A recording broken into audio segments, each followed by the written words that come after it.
everyone, and welcome to the Unreal Engine News and Community Spotlight. So last week, this month, we've announced a new round of Unreal Dev grants. We're always thrilled by the submissions and the folks that have jumped in and made incredible projects that they're submitting. We had somewhere between 10 and 15 folks that we've awarded grants to, and they're all wonderful. So we had Alayar, which is a feature film. It's coming out next month in theaters, and it was developed by a team out in Pakistan. It's so gorgeous. We also had projects like blueprintue.com, and it allows you to visually display your blueprints on sites. So if you copy your code from Engine, pop it into their website, and then you could share it on the forums or something like that. We also had wonderful games like Claybook, where everything in the world is moldable. You can shape it and interact with it in wonderful and unique ways. So a huge shout out to all of the grant recipients. If you're unfamiliar with the program, it was a fun setup a couple years ago that we just award these funds to folks with no strings attached so that we can encourage you to make awesome and incredible projects and help fund your future. So keep it up, and if you want to submit, go check out our site and maybe you'll get some sweet help. We also released our 4.19 preview last week, and preview 2 actually released earlier today. It includes live link plugin updates, sequencer perf changes, VR resolution setting changes, which is a really big one that you'll want to make sure to get the scoop on. There's a lot of little things like favoriting folders for quality of life improvements, and if you're curious, we've released a forum post that's about material layering. Now, this is experimental, but the team's looking for feedback or comments and suggestions, so go take a look at that and let us know what you think. On Udacity, there's a new program. It's a Nanodegree Foundation program that's for Unreal VR development. And so if you're looking to learn about how to develop in VR, there's tons of information in this course. It's all in Blueprints, and it'll get you going.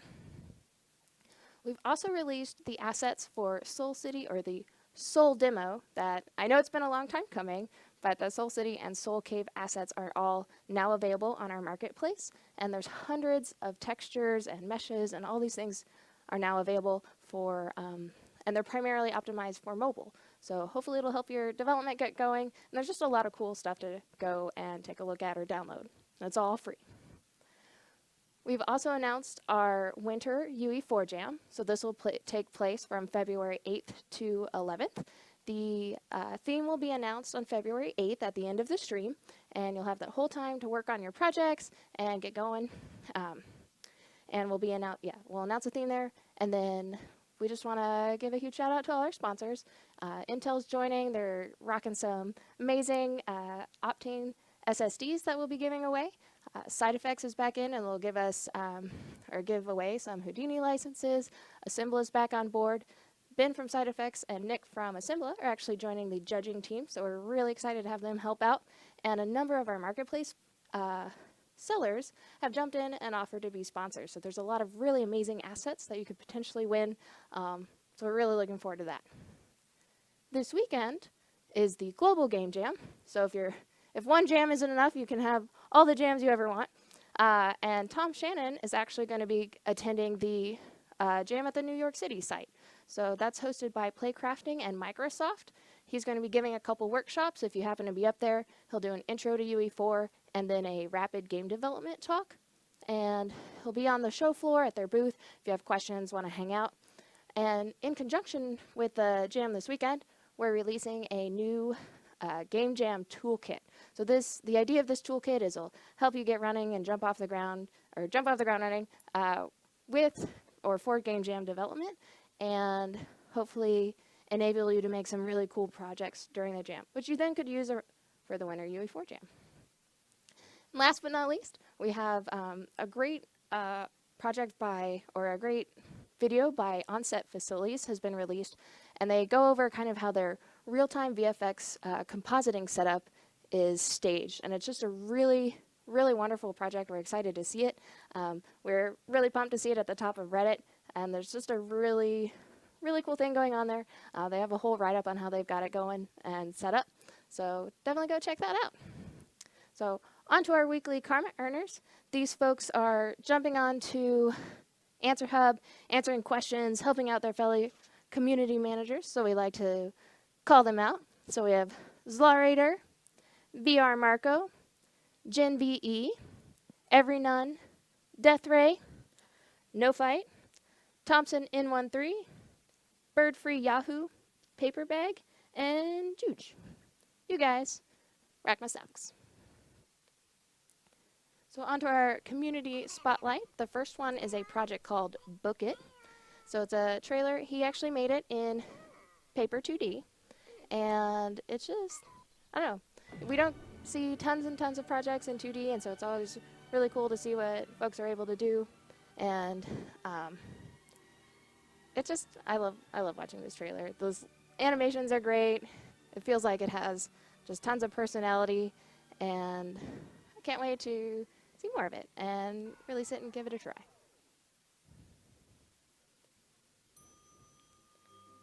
And you got to get to those pina coladas up top. Second project we have this week is the Behind the Beyond. So it's a story-driven PC game, and it's about an agent who's a victim of his own hallucinations.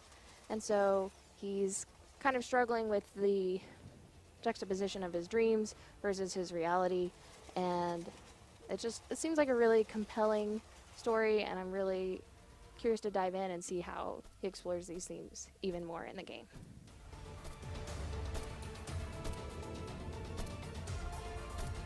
And that slow-mo looks pretty sweet. So our third and final project is a project called I Am Playable, and it's another animated feature, and they've I imagine this is a trailer of they have more animations tucked away and hidden away from us somewhere, but I love the characters. It's just this fun animated series here, and you know, it shows. I really love seeing the diversity of the engine, where you have folks creating games or tools, and then you get these animated shorts or films, and I look forward to seeing more of it.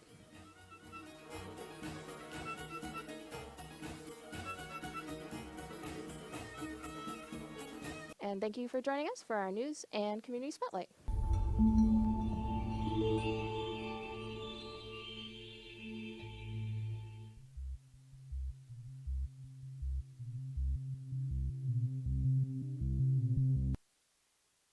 Unreal Engine Livestream. I'm your host, Amanda Bott, and we have a surprise guest today before Wes jumps on. So we have Kelly and Jeff from Intel, and they surprised us in the office, and we decided to bring them on and let them chat a little bit about what's going on or what they're doing here. So awesome. Welcome. Thanks, Amanda. Thank you. Yeah, so it's a pleasure to be on the live stream. Long-time viewer, first-time speaker. So basically what we do here, a lot of times we've come out for optimization visits in the past. So at Intel, we are developer relations engineers. A lot of what we do is going to AAA studios and working with them to optimize their games for Intel hardware, whatever that may be, whether it's the CPU side, we do a lot of VR work over there, or if it's the GPU side, making sure that games can scale nicely to a wide range of hardware. It's especially important in multiplayer games like Fortnite Battle Royale, which is what we're working on here, because that lets you get as many players in the game as possible, and especially for streaming, you see a lot of streamers playing on lower settings. We want to make sure that those are representative of the artist's vision of the game, as well as having a good performance experience. Yeah, very nice. Yeah. Awesome. So we've done this before a few times. Myself and Jeff came out to work on Unreal Tournament last year, as well as Fortnite Save the World. Nice. Jeff's also worked on Robo Recall and Paragon. So testament to the ongoing joy we have. Frequent visitors. Yeah. We get those frequent flyer miles. I think the people at the hotels here know us by now. Like, oh, hey. Yeah, so it's nice. We do stuff like this on an application basis, but we also make ongoing changes to the engine as well. So. Yeah, so for the upcoming 4.19 release, we've got some patches for multi-core systems. So if you have a system that has lots of cores, now Unreal can scale to that high-end system and make good use of it. So that's important for both developers and clients that are running the games. We've also got a VTune integration coming in, so if you're a developer and you like using VTune to find out where your performance issues are, that integration's coming, and you'll see some really nice graphs where all your CPU time is going that are annotated with Unreal events. So if you're familiar at all with PIX or Intel GPA, you get those kinds of events coming out in VTune. We've also, we work quite a lot with Epic. We've got a GDC talk coming up if you're going to GDC. We'll be talking about some of the optimization experiences we've had with Unreal Tournament and Fortnite. So if you happen to be there, come check it out. We've also got a site, software.intel.com/gamedev, where we've got a lot of Unreal Engine 4 optimization guides, and those get pretty good reviews online. There's a lot of people looking at them, so especially if you're an indie developer, go check those out. Awesome. Now, you guys do a lot for indie developers too, right? Like, in addition to all those programs, like, or as a part of all those programs, it's a lot about helping teams market themselves and like publish and what all that process looks like, right? Correct. Yeah, we have like a whole Intel game dev program that a lot of indies use. A lot of it, part of it is just taking the really high touch work that we do with some of the bigger accounts, and then just making sure that we share that knowledge with the indies as well, because a lot of it's going to apply all the way across. Especially like learning things, taking advantage of all of Unreal's built-in profiling tools, as well as recognizing when like an outside tool might be more helpful. So that's why we mentioned Intel GPA. That's a lot of what we use on site for things like this, but there's also, learning how to use like a proper events tracing and things like that. Mm-hmm. So, and we also do buzz workshops in cities across the U.S. And You want to talk about? Yeah. So what happens at like a buzz workshop? So a buzz workshop is generally like a 1 to 2 day conference targeted more towards like indie developers, where they can check out talks from fellow indie developers as well as from AAA studios and people across the community. So I actually spoke at Pig Squad, helped co-sponsor a Portland Indie Game Squad. I'm based out of Portland, so I spoke at the Buzz Portland about Unity and Unreal optimizations. And there were a few other people talking about different ways to publish your game or different ways to approach marketing your game and start building that interest really early. So a lot of those are actually still on Twitch, and you can catch them. I believe like Pig Squad still hosts them. So I highly recommend checking out some of those Buzz videos. Those sound great. And like, what a great opportunity for teams to come and learn more about how to really build up a following behind their game and all that. So. Yeah, rising tide lifts all boats. There you go. Right. Awesome. And you had one more program you wanted to talk about? Or event? Yeah, we, let's see. Oh, well, we're doing some other things around, like at GDC, we also have like our demo booth and things like that. But we also do a fair amount of like sponsoring of different events too. So a lot of times we'll like contribute to other events like Train Jam, for instance, and do like sponsorships through their diversity scholarships. So I definitely check out if you guys are interested. A lot of times you'll find those scholarships through either through us or through IGDA. So definitely something to take advantage of. Now, are you going to be at Train Jam? I'm hoping. I put my name on the list, so I got to figure out if I made the cut. Fingers crossed. I'll be there, so you should come join me, and we can go rock the Train Jam. So yes, yeah, we oh man, if you guys haven't heard of Train Jam, it's like this crazy thing. You fly to Chicago. In my case, I actually connected through San Francisco, so I flew from San Francisco to Chicago to go back to San Francisco. And then you take a train for 72 hours and you do a game jam on the train, which is especially hard because you generally don't have Wi-Fi. So you just have to have everything Yep. localized People and prepared. Like making their homemade Git servers. It's beautiful. Documentation, pull all of that down so that you just have everything. USB sticks everywhere. Yeah, but it's an amazing experience. Like the views are beautiful, the community is great, so highly recommend. Yeah, it'll be fun. And did you want to talk about Grace Hopper at all? Yeah, so this is still kind of in the works, and I'm trying to pull together some of those resources. But one of my things I'm really excited about and gets me excited is helping other women technically advance in gaming.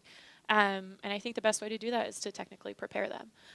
So at Grace Hopper Conference this year, I'll submitting a few technical talks as well as some workshops, and partnering for some speaker panels with some people like Epic, to help and kind of enrich the gaming industry with, you know, that more diverse perspective, and also just enable the people who are interested in the industry and have the skills but are maybe just a little worried about their technical skills or something like that, making them feel more comfortable making that jump.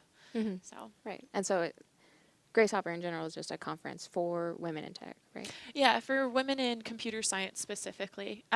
So it's the largest one there is. I think it's like 20,000 people now. It's ridiculous. But it's really amazing to kind of see all of those that hive mind come together and support each other. So it's a pretty cool experience. That's awesome. That'll be really wonderful and exciting to see more about that as details unfold and Yeah, comes out. So. I'm pretty excited. All right. You have anything else you'd like to share with our folks this week, or? Look out for improvements in Fortnite Battle Royale and other games coming up. Yeah. Oh, did you have some things you want to disclose about 419? Oh, yeah. Or what's upcoming? So actually all of those multi-core patches that Jeff talked about are in like the pre-release 419 branch now, so you can check them out. Like some of the changes to the effects system and some of the changes like the VTune integration and things like that. The process is ongoing, so there's definitely more patches to come. Right. But I don't know, it's just pretty exciting to see the engine being able to adapt to the new situation in computing today. Nice. Well, thank you both again for joining us, Kelly and Jeff. It was wonderful having you, and I'm sure we'll be seeing more of you as you're optimizing all the things here around at Epic. So thanks for joining us, and we'll be right back. Check out this neat trailer that we got queued up for you. Peggy 18.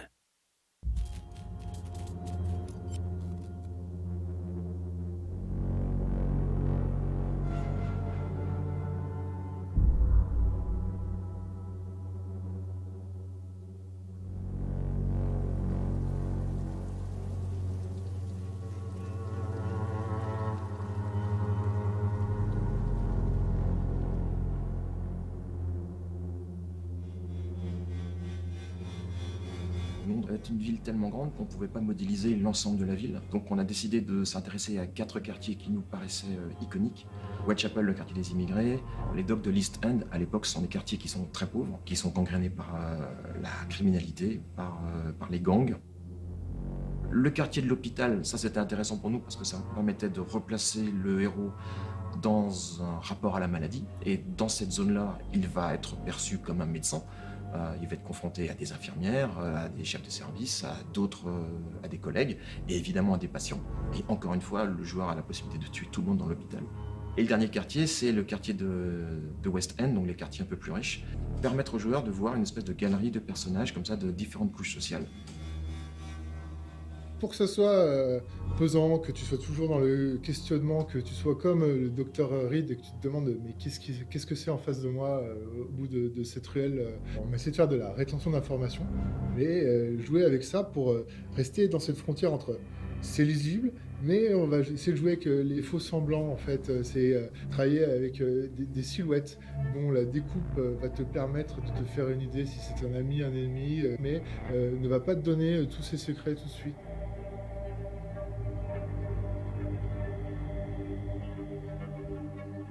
Le jeu, donc, on le vit au milieu d'un Londres qui est donc de nuit. Et par contre, ce que vous avez, c'est vraiment ces couloirs de bâtisses, d'immeubles, enfin voilà quoi, pour ce qui est de Londres, et qui en fait réfléchissent les sons. Ta, ta, ta, ta. Et en fait, le départ de la réflexion par rapport à la musique industrielle, c'était de rendre la ville un peu vivante. Jonathan Reed, il est seul à marcher, et donc moi je m'imaginais dans cet univers une entité donc musicale qui était seule et qui représentait en fait sa solitude et sa lutte surtout intestine. C'est là que j'ai pu rencontrer donc Éric Maria Couturier, qui est violoncelle solo de l'ensemble intercontemporain de Paris. Et quand je lui ai parlé du projet, lui tout de suite, il a compris l'état d'esprit, c'est-à-dire qu'il a un son qui va pouvoir voyager entre quelque chose de très émotionnel, très beau, jusqu'à arriver à du violoncelle très presque bestial, cru, qui va vous vriller les tripes.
Peg.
All right, welcome back, folks. I now have the wonderful Wes Bunn with me to go over character animation in UE4. I feel like it's been a little bit since we've had you on. It has been a little bit.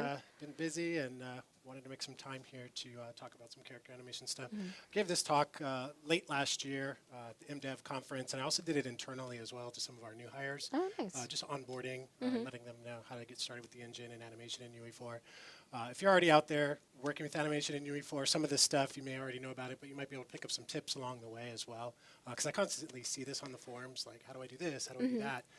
So I kind of wanted to cover some of that stuff. We get a lot of requests for people asking about animation and a lot of help there because obviously it's an important part of game development and there's a lot to it. So yeah, we're excited to have you back on and have you jumping in and thank you so much. Helping out all the community folks. Excuse me for just a second, getting some setup here as we swapped out the Intel guys for me. So I had everything up on the monitor and they switched computers. So.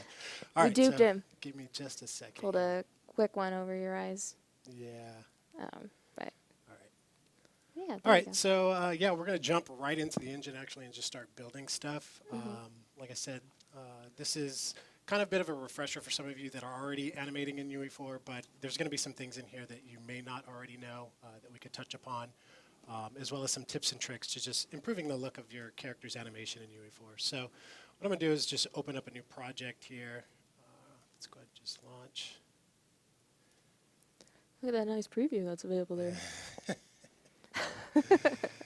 Yeah. It's a lot of great stuff coming out. All right. So what we're going to do, we're just going to create a new project from scratch. The goal of this stream is to kind of find the quickest way to get a character up and playable. That was a talk that I gave, and a lot of people found it hugely beneficial.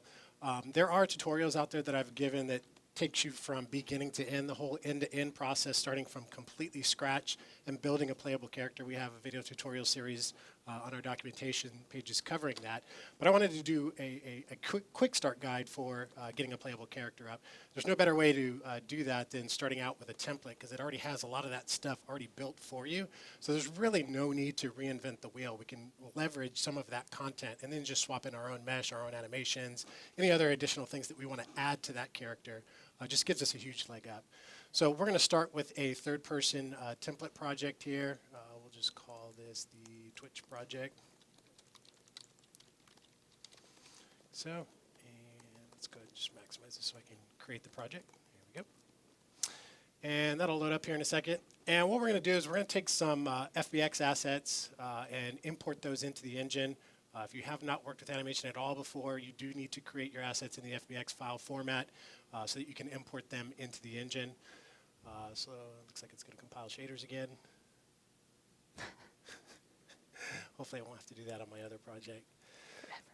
So yeah, we already have a character that's playable here, and all we want to do is swap in our mesh with our own animation. So no need to reinvent this wheel. It's already done for us. We're just going to leverage that content. The first thing we're going to need to do is import the mesh that we want to use. So I'm going to create a folder in the content browser here. Just right-click and create a new folder, and we'll just call this character. So, and off screen, I have some animations that I just downloaded from Mixamo site. So we get a lot of questions about Mixamo characters. Why can't I use their skeleton inside of UE4 with the UE4 mannequin? I'll touch on that a little bit as we come to it. But a lot of people are out there using Mixamo characters, and they want to know how to get those into the engine with the Mixamo assets, animation assets. So I have some animations here that I downloaded. I'm going to go ahead and just take this mutant character that I downloaded and just bring him and drag and drop him in to the engine like so. And for some reason I can't actually select this because of the way that this is set up on this monitor, so I'm going to have to do this. Aspect ratio or something on this is not liking me, so let's go ahead and try that again. Yeah, we scaled up normally for I see that you did. the stream. We want people online And to read I still it. can't select it. Sweet. All right, it's fine. I should be able to do it. At the top, it'll say FBX import options is what it would say at the top here, but I can't actually pull it down. One of the most important things about animating characters in UE4 is the skeleton asset. I'm not going to go into too much detail about it here because there is this tutorial. If you have not animated in UE4, highly recommend that you come to our doc pages. Under video tutorials, under animation, there's a skeleton assets tutorial series. If you are getting started, this is the single most important series that you can watch. Everything revolves around the skeleton asset in UE4. And the skeleton asset is just a list of its bone and hierarchy information that is used to drive animation in UE4. But to be able to share animations between characters, you have to share the same skeleton asset. Now, there's some other things you can do. You can do animation retargeting and things like that. But traditionally, what we recommend is any characters that are similar enough that they share skeleton assets. And this walks you through the process of when you can and cannot share skeleton assets in UE4. So it's about 20 minutes, but it is very, very beneficial to understanding how animation works in UE4 with the skeleton asset. So I'm importing a skeletal mesh here. You can see right here, it asks us what skeleton do we want to use to drive animation for this particular character. There is the UE4 mannequin skeleton already here that comes with this template. Now we cannot select this for reasons which I'll get into here in a moment. If we tried to select this, we would have some issues, and I'll show you why here in a moment. So we'll leave this blank so that it creates a new skeleton asset for us. So I'm going to go ahead and click Import. It'll take just a second to bring that in. And we get a couple of errors or warnings about smoothing groups. This character didn't have smoothing groups on it, so we can just go ahead and ignore those. And you can see it brings in our character, brings in, it creates a physics asset. There's our skeleton asset and some materials. I want to take a look at that UE4 skeleton really quickly, which I can get to if I just select this and browse to that, open that up. Let's go ahead and dock this up here for a second and take a look at our new skeleton asset that was created. So the most important thing about the skeleton asset here is the naming convention and the hierarchy. So if we look at the UE4 skeleton asset, it lists the pelvis, spine underscore 01, spine underscore 02, etc.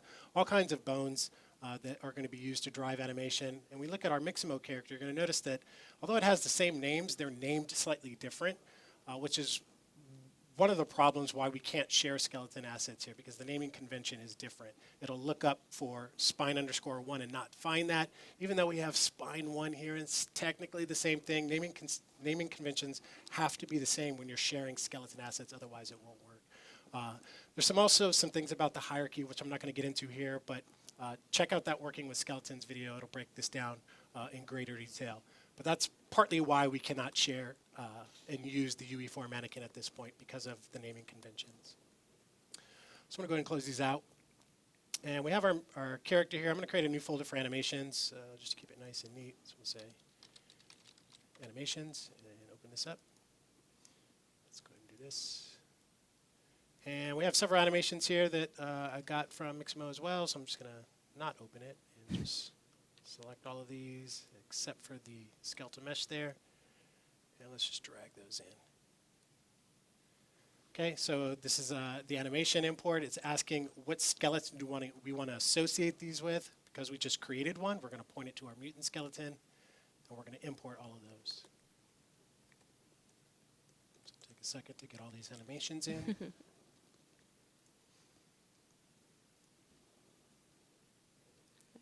Okay, so we have all of our animations in, and we have a bunch of different animations. We zoom in and kind of see these. We have a character that's kind of idling here. Looks kind of cool.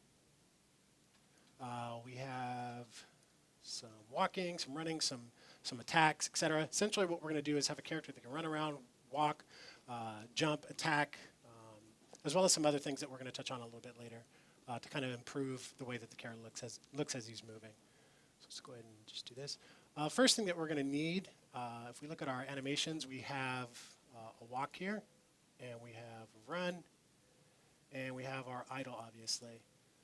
One of the assets that we can use to blend between those is a blend space asset, which will automatically blend between those three animations based on input values. So we could use something like speed, the speed of our character, to determine when we want to go from idle to running to walking, etc. So we're going to use a blend space asset to do that for us. So inside the content browser, I'm going to right click, and under animation, we're going to use a blend space. There's two different kinds here. This one on the top here, the blend space here, takes two inputs, so you could have direction and speed. So if you're moving left and right, or forward, left, forward, right, etc., you would want to use this type of blend space, because you're not only taking in the speed of the character, but you're also taking in the direction. For our purposes, we're just going to use the 1D. We're going to have the speed to determine which way we're walking, because we don't have any lateral movements. We just have forward and back. So we're going to use blend space 1D here. So I'm going to select this. Again, it's going to ask, again, what skeleton do we want to associate this with? So we're going to say our mutant skeleton. And it created that asset, so we'll just give it a name. We'll just call it idle, walk, run, like so. And if we open this up, we're now inside the blend space editor. Let's go ahead and move this over. And we have our little graph here to which we can add animations to. We have a 0 to 100 scale here and a parameter that's going to drive this. We can change this over in the details panel here. So the horizontal axis, the name, let's say speed is what actually drives this. You can see now it updates. We also have the minimum and maximum access values that we can change. We'll leave 0 for the minimum, and for the max, how fast our character can actually move. We'll start this out at something like 220, and we can come back and tune and tweak this later if we like. But we'll start it out with 220. Okay, so that's all we need to get started. So we have 0 to 220. When we are at 0, that's going to be our idle. So we're all the way over here. We're at 0. We're idling. So we're going to take our idle, just left click and drag and drop that in the graph. You can see our character updates, and he actually starts idling now. And we'll take our walk animation, just drag that into the middle. So at about speed 110, our character will actually start walking. And you'll see as we blend between those, as we move this little point here to kind of preview it, you can see we start at a 0 as our speed increases, then we go to a walk. And then at the end, we'll have our run. So we could take our run, mutant run here, and just put that at the end. So now we have our run. So we'll go from walk to actual run and blend between those. Okay, so speed is going to drive that. Okay, so let's go ahead and save this. Okay. And the next thing that we're going to need to get our character up and working is an actual animation blueprint to determine which poses our character will be in, what drives those poses, what parameters such as speed, whether we're in air, if we're jumping or not.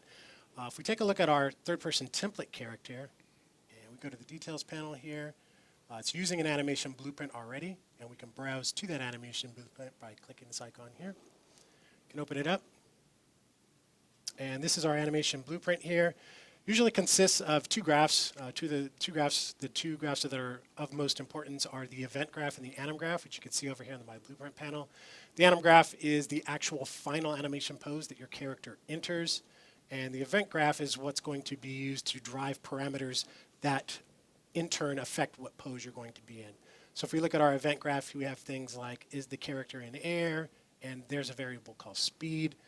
Essentially what we could do is we could just copy this because we're going to use this inside of our animation blueprint that we create in a moment. So I can just select all of this, hit copy, go back to the content browser, back to our character folder, inside of our animations, and we can create an animation blueprint in here by right-clicking, enter animation, and go to animation blueprint. Okay.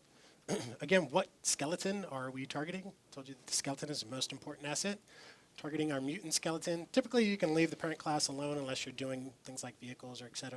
You can just leave that alone for now, and you can just click OK. It'll create our mutant Anim BP.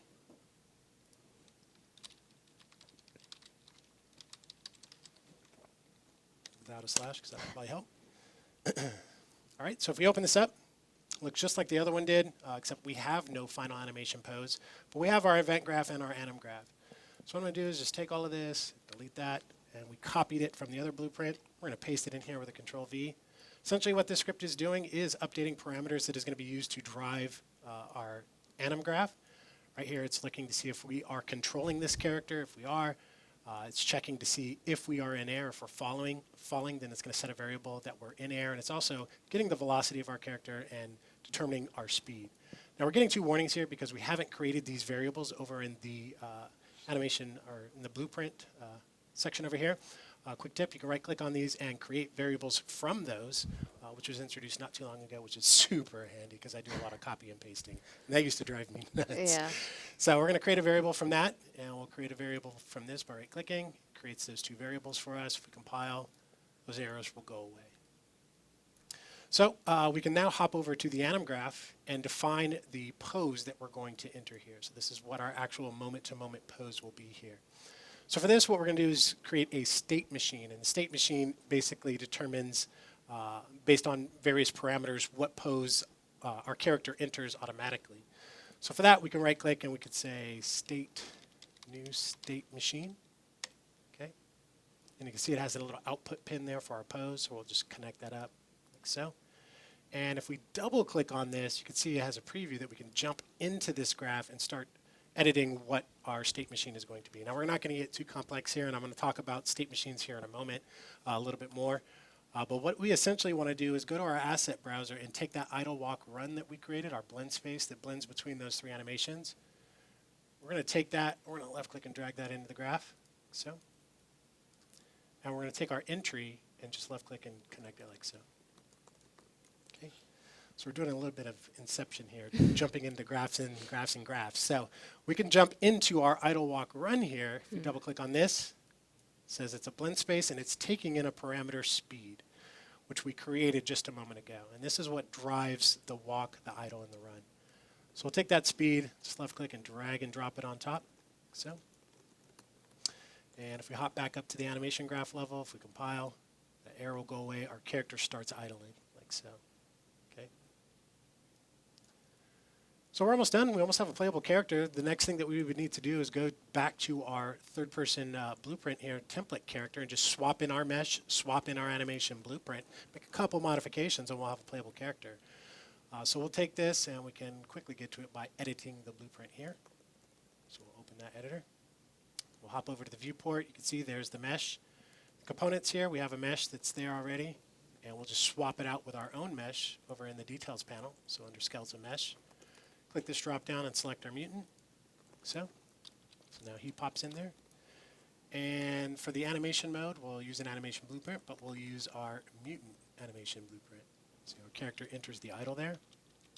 If we wanted to get really nitpicky, we could plop him back inside the capsule a little bit, like so. Probably not dropping him down, but maybe just moving him back. Whatever. I think that's it. The other things that we want to do is we'll take a look at our character movement component, which defines all kinds of things, how fast we're running, jumping, walking, flying, etc. If we look at the character movement component and we search for walk speed, we're going to get some values here that determine how fast our character can actually move. So inside of our blend space, we said our max speed was going to be 220, not 600 here. So he's moving quite fast, and you can fine-tune these and changes as you like. But we don't want to be starting out as always running. Our max walk speed is actually going to be our walk speed, which was 110, if you recall. So we're going to set this to 110, actually. We're not changing the crouch speed, but I'll change it just in case. Let me expand this out. So this is max speed while crouched. We'll set it the same. You can set that lower if you'd like. And then on our event graph, we need a way to change what this value is by running.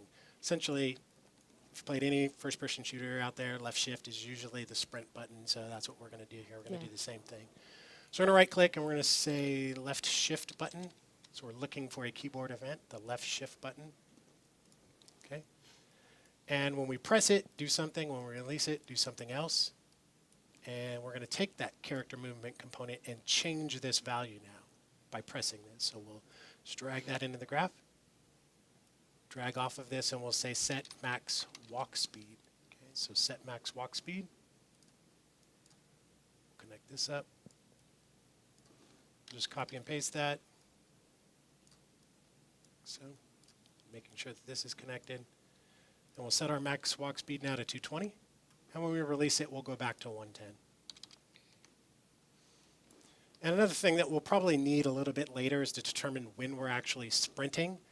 So I'll create a Boolean that we'll set here as well that just says we're sprinting when we press it and not sprinting when we release it. So we'll create a variable, and we'll just call this is sprinting. If I hold Alt, I can drag that in and set it. We're sprinting. Control-C and Control-V to paste it. Uncheck. So we're sprinting, and we're not sprinting. Okay. So if we compile, save this, we play, we should already see that our character is updated inside of the viewport here. So he's already there. And if we actually play in the editor, character can walk around. If we hold Shift, character starts running. It's already done. Quick and easy, got a character up and running. Now you'll notice that the character is popping in between our sprint and our walk. And even when we stop walking, kind of just pops into place. This is one of the things that I wanted to talk about here. So if we hop up a little bit and we go to our third-person blueprint, we're changing the value of our walk speed. So we're going from whatever our walk speed is immediately to 220. And when we release, going back immediately to 110. I've seen people get the current walk speed, so whatever our current walk speed is, and then interpolating to the max walk speed, so blending over time. Doing that inside of the third person or your blueprint, which is perfectly fine. You could do it that way if you want. We could also change that inside of the blend space asset itself. There is an option here for interpolation time. By default, it's set to 0. So some people miss this and they don't set this. We could change this value here, and this will smooth out that process. So it's set to 0 now. If we would set this to like 0.5 or maybe 0.4 or something, and we compile, or we just jump in the editor and play now. Let's go ahead and move that down. Is one of those methods preferred over the other? I would probably do it inside the blend space asset because it's already there. You don't need to do any extra blueprint scripting. Like I said, I've seen people do interping. And we're going to do a little bit of interping later because we're going to have our character actually lean to the left or the right when you're sprinting, just kind of give it a little bit more of a realistic look. So right now he just kind of runs and you turn. You want him to actually lean in that direction too. Right. But it's already there. It's an option, and some people miss it. So I just kind of wanted to highlight that you can do it right here. So you can see now he kind of blends in and out of that a little bit better. Oh, yeah.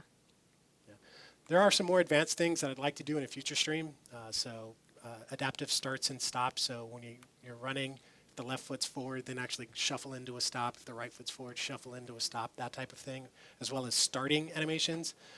Maybe we could do that in a future stream. For now, I think this actually doesn't look too bad. He kind of shuffles his feet with that there, so it doesn't look too bad, so I'm happy with it for now. Yeah, no, but As well as this here. This bugs me. I want to fix this too. So we'll get that in a future stream where you Let's rotate. do a follow-up Yeah. character animation stream. For sure, That's for sure.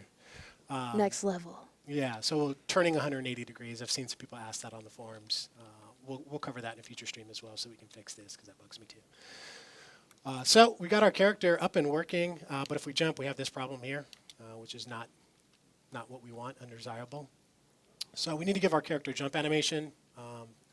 I do have a jump animation here, but I kind of want to talk about this as well. For those of you that are already working animations, you probably already know what I'm going to talk about, but bear with me as we cover this because some people don't actually consider this. We have our jumping animation here that came in our Mixamo pack. Here's our jumping animation, which looks perfectly fine. Looks good, like a good jump animation to me. This will not work for gameplay purposes. It will work for an NPC that is just going to jump up and down in a static position. Maybe a guy's cheering for something. Looks like a cheer to me. For gameplay purposes, this is not going to work for us. We're going to have to split that animation up. And it's already done in the template for us, but just wanted to highlight why. So if we were to take our character, if you can see my mouse here, it's kind of hard to see on this gray on gray background. But if we were to jump up on this box and then jump down, that might be one animation that we our fall duration might be a little bit different than if we were to jump up onto this and then jump down. Or if we were going to allow our character to super jump and jump all the way up here versus jumping all the way back down. The time in air is actually a variable. We don't know how long our character is going to be in air. So that jump animation that we have provided with us in the Mixamo pack is not going to serve us for gameplay purposes because the duration in air is going to vary. So what we need to do is split this animation up into 3 different animations: a start, a loop while we're in air, and an end animation, which I've already done for us to save us just a little bit of time, but wanted to highlight that because some people don't take that into consideration. So we're going to hop over to our state machine and actually do that inside of our state machine so that we can jump. So inside of our state machine here, we have our idle walk run. Let's go ahead and give our character the ability to jump now. So we're going to take our jump start, just left click and drag it into the graph. Take our jump loop, bring that in, and our jump in, bring that in. So this is going to be our state machine. Okay. And what we'll do is to connect our state machine up, we're just going to do what we did with our entry. We're just going to left click and drag and connect to our first state, which is going to be our jump start. So it's going to create a transition for us. It's also going to add a transition rule for us. So what determines how we enter jump start? Okay. So that's what we're going to set here in a moment. So once we do our jump start, we're then going to go to our jump loop. Once our loop is done, if we decided that we're no longer in air, we're going to start our jump end. And then our jump in, we're going to go back to our idle walk run. Okay. So that's our state machine, simple state machine. But we do need to define the transitions that allow us to get there. So the first one is if we double click on this, it'll take us into another graph. How do we transition into it? Well, we created that variable earlier that says is in air. Are we in air? So that's going to determine when we can enter our jump start. So we just left click and drag that on top. Okay, so you can also see is in air, then start our jump start. Now to get to the jump loop, what we're going to do is immediately following the jump start, we're going to proceed to our jump loop. So once our jump start is nearly complete, we're automatically going to progress to our jump loop. So we could do that inside of this transition here by double clicking. We can right click and say time remaining. So how much time is remaining in our jump start here? Go ahead and select that. It's going to give us a float value. So we could just drag off of this and say, is this value less than, let's actually make it less than or equal to something like 0.1. We can connect that up. Okay. So once it's almost done, then we're going to go to our jump loop. Now we're going to exit the jump loop when we determine that we are no longer in air. So we're going to take this, hold Control and drag it in, and say not. So we're not in air. Back up. And for our last rule, we're going to go from our jump in back to our idle walk run. Very similar to what we did over here, finding out how much time is left in our jump in before moving over. So we're going to double click that, just say time remaining. Jump in. Drag off this. And we'll say 0.1. Again, super simple stuff. For those of you that are already doing this, you probably already know about this, but figured we'd cover it before we move on to the more advanced stuff. So there's our state machine. In fact, if we test this, we should be able to see this inside the editor here. If we move our windows around. So there we go. So we're jumping, we're in air, and then we jump and we go back down. If we actually play in the editor, we should see this too. But we're having a little bit of a hitch inside of our animation. So as we're jumping, there's a little bit of pop. Seeing this on the forums actually the other day, some people don't know about this option as well. Inside of our transition rule, there's actually a blend setting here. So it automatically blends by default, and the duration is set to 0.2. If you're seeing that in your state machines, a blend that is undesirable, you may want to come in here and change this value. Right now, they're all set to 0.2. I'm going to half that, set it to 0.1, and see what that looks like. So select all of those. We'll drop this to 0.1 instead. Compile. And now, if we play, so it looks a little bit better. Now, our loop animation there, if I would have had more time, I would have animated it so his arms are kind of flailing in air. I literally took the Mixamo asset and chopped it up. So that's another thing to consider when you're creating your animations. In your loop, you may want to put some secondary motion rather than just being static like that. But now we could jump at different heights. So we could jump up here, and we can jump all the way down and stay in that loop, like so.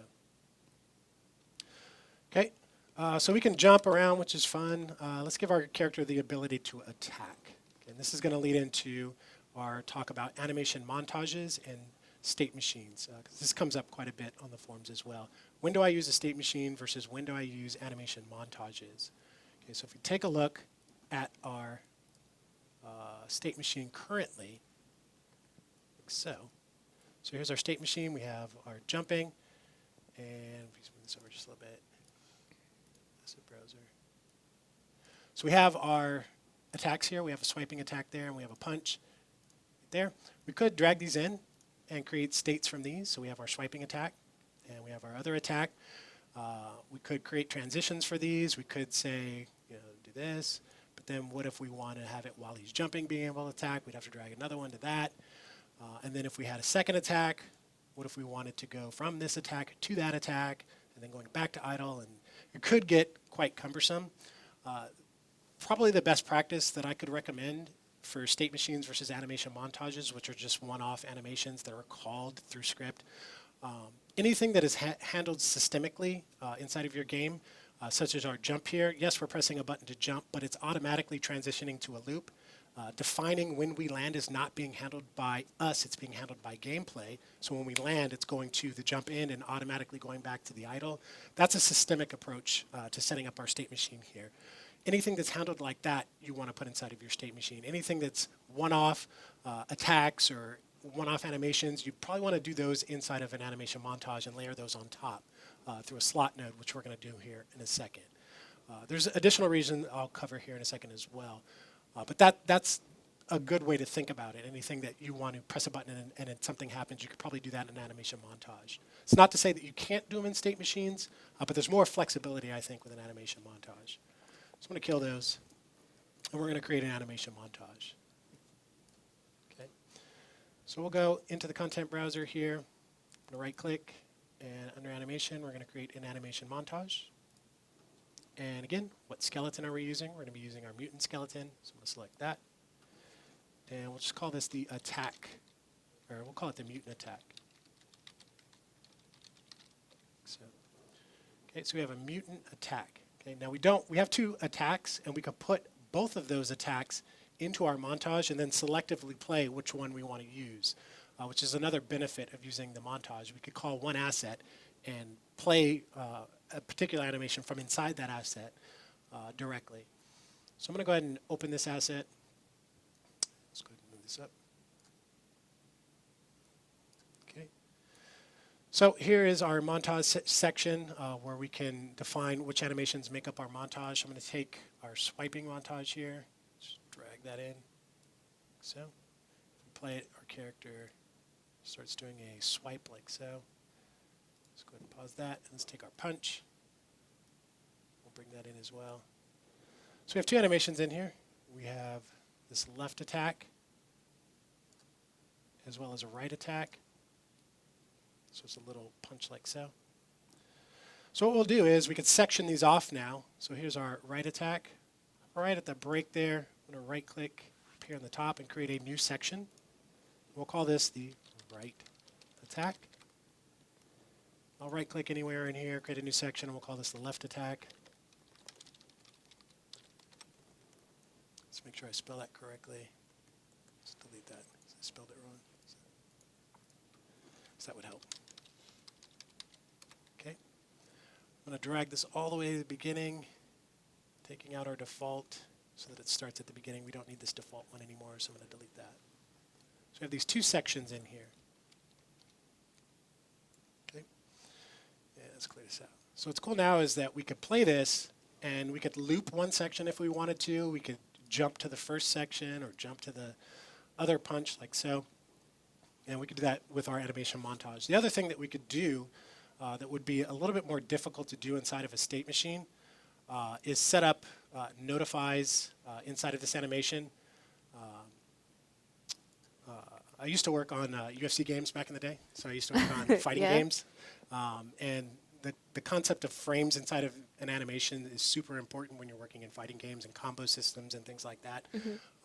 We had this concept of the initialization, the commit, and the resolve. So when you initialize an attack, you'd have a certain amount of frames designated as the initialization. So it's like the warm-up frames, essentially. Following that, you would have the commit. So I initialize something. Once I've decided that I'm going to commit to it, I proceed into the commit frames. And inside the commit frames, you may have like a reversal window. So being able to counter that, you'd have a section of frames designated as the reversal window. And if the opponent inputs something in that designated window, it would branch out and do a different animation. If they don't, it would go into the resolve, which would be the actual follow-through. So it would be those three stages that we would run through on all of our animations.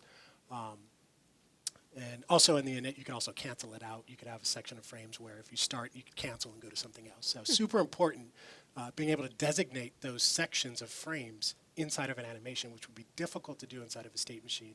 Would be a lot easier to do inside of an animation montage. We can come down here and we could add a notify saying that, it's a little bit hard to see here on our thing here, but we could say that, you know, this up until this point here, we could add a notify and say that's the end of our init. And then we can come up here and say that's the end of our commit, and being able to branch out based on those frames there. Again, super, super high-level stuff. There's a lot more to it than that, but that concept you could do inside of an animation montage that you couldn't do inside of a state machine. So another reason why you might want to use this. I'm not going to get too ingrained in a combo system with our character here. We just want him to be able to punch and attack. So we're just going to do that for now. We're not going to put any reversal windows or anything, maybe later. So we have our two animations in here. Let's make sure that we have our left attack and our right attack. In order for this to work, we need to use what's called a slot node. You can see right now we're currently set to use a default slot. We're going to create our own slot and assign that here by clicking this icon. It's going to bring up the Anim Slot Manager. And we can add a slot. And we'll call this the attacking slot, like so. And we'll make sure that our animation montage is using that attacking slot. Okay, so let's go ahead and save that. And what we'll do is we'll come back to our animation blueprint here, go back to the top level of our state machine here and make sure that we actually give this a better name than new state machine. So we'll call this basic locomotion, like so. Okay. So we have our basic locomotion that is being used to give us our final animation pose here, but now we want to add in an attack on top of that. So what we're going to do is we're going to disconnect this for a second. And what we're going to do is cache this off, saving this pose so that we can use it throughout our animation blueprint. So I'm going to drag off of this and say cache, new save cache pose. So I'm going to hit F2 on that, rename this, and we'll call this the loco cache, something like that. Okay. Now we can use this anywhere we want inside of our animation blueprint because we have a reference to what that pose should be. So we can say use loco cache pose. This is something that we do quite a bit on our games here. We have a lot of cache poses that we're doing all kinds of layers and blends and different state machines being blended together using these cached poses. So we have our cache pose here, which is just the result of this. We're going to drag off of this and use a slot node now. That's our slot node. And on the slot node, you can see it's set to default slot. We're going to have to change that to use our attacking slot. So I'm going to change it over to that. And once we do that, I'm going to cache this off as well. So we'll say cache. Okay. And let's rename this to attacking cache. And we can say use attacking cache. Okay. So I'm going to plug the attacking cache in for now. So if I compile, we're going to have these all these things running at the same time here. We do need to give our character the ability to attack here. We haven't done that yet, so we're going to have to do that inside of our character blueprint. Just go ahead, move that open this up. So we have our left shift here directly below that. We'll have our left and our right mouse button perform our attack. So we'll just say left mouse button and right mouse button. These are our attacks. Okay. And what we'll do now is we'll say let's play AnimMontage. Okay. So we have a play AnimMontage node. Now there is another play AnimMontage node up there as well, an additional one. If you select that, it's going to give you much more options, which we don't need for this particular example, but you can see there's our on notify begin, where we could say that the reversal window has started.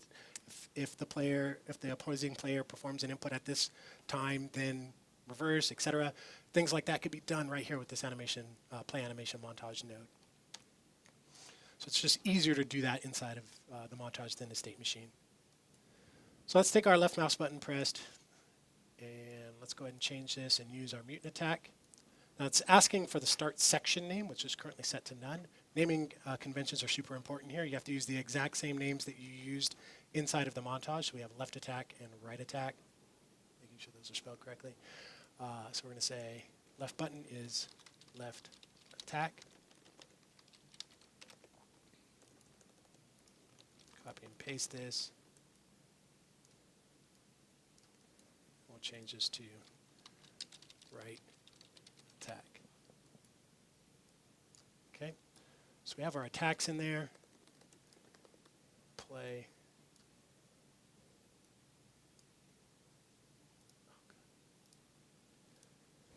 So our character attacks now. Does a big wind up. Nice little hook. I can cancel these out at any point right now. They all blend from one another, which is great. But if I move, we're going to have a problem. So our character is still playing that full body animation while we're moving, which is not ideal. If we were standing still, potentially, we would want our character to play that full wind up and attack like we're attacking this box here, killing that box. But as we're moving, we're going to want to play just the upper body and keep our lower body for the locomotion. So I saw this actually come up as a question on the forum for this tutorial, or this Twitch stream. How can I do split body animations like this, reloading a gun while the character is running? We're going to show you right now. You can take these same principles and apply it to any animations that you want. So we're going to have our character attacking while he's running. So we'll go back to our animation blueprint here. And let's go ahead and disconnect this. Zoom in a little bit so you can see that. And there's a skeletal control node that we're going to be looking to use here called layered blend per bone. Okay, so this is going to take two poses and blend them together at the specified bone. Okay, and on our instance, what we're going to want to do is actually blend at the spine here. So we're going to want to blend the upper body and the lower body starting from this location here. So inside of our blueprint, what we can do is we can take this, and with our node selected here, we're going to go over to the config section, expand this. I'm going to add a branch filter, plus it's going to ask for the bone name, which is called spine. So we'll go back to this, and we'll say spine. Okay. Blend depth, how much do we want to blend this? Let's say, we'll start out with something like 4 for now, see what this looks like. Do we want to use mesh space rotation? Yes, we do.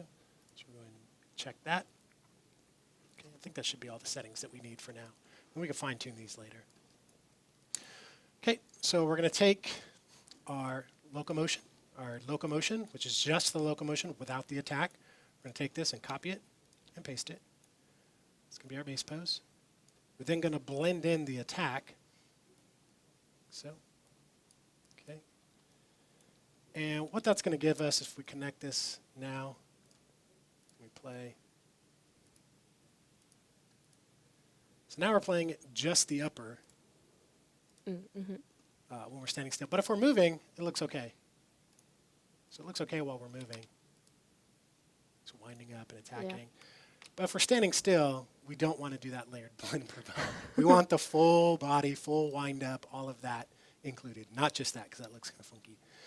So what we would do is we would run a check to see if we are moving. If we are moving, then we'd want to play one pose. If we are not moving, then we'd want to play another pose.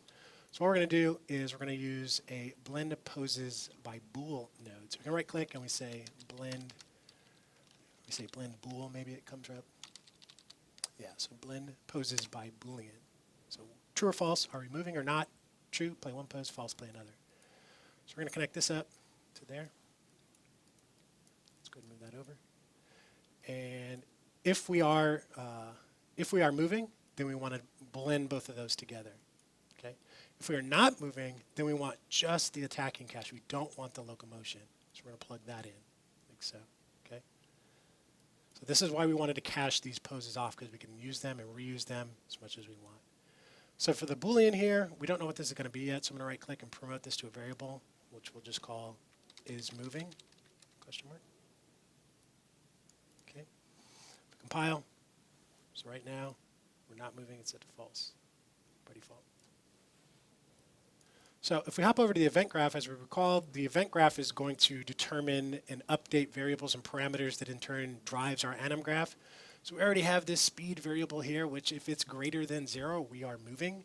So we can essentially just run a check right here at the end. If this value is greater than 0, then we're moving, setting our Boolean here. So what we'll do is we'll just hold B and left click to create a branch, which is a true or false check. Take that speed variable, just drag off of it. Is this value greater than 0? If it is, I'm going to hold Alt, drag this in, set this to true, copy and paste it, set that to false. If I connect it. Okay, so this is updating what's driving this here. It's updating that parameter. So we play now. We're not moving, so it's playing the full wind up, which is what we want.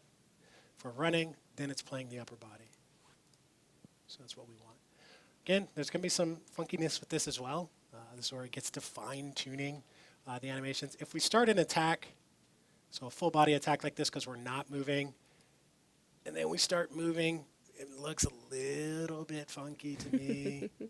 Just me being nitpicky. Conversely, if we're moving and then we stop and we let go, you could make it so that your character can't move while he's performing a full body attack, but that's no fun. We could actually, on the blend poses by bool here, we could change the blend time.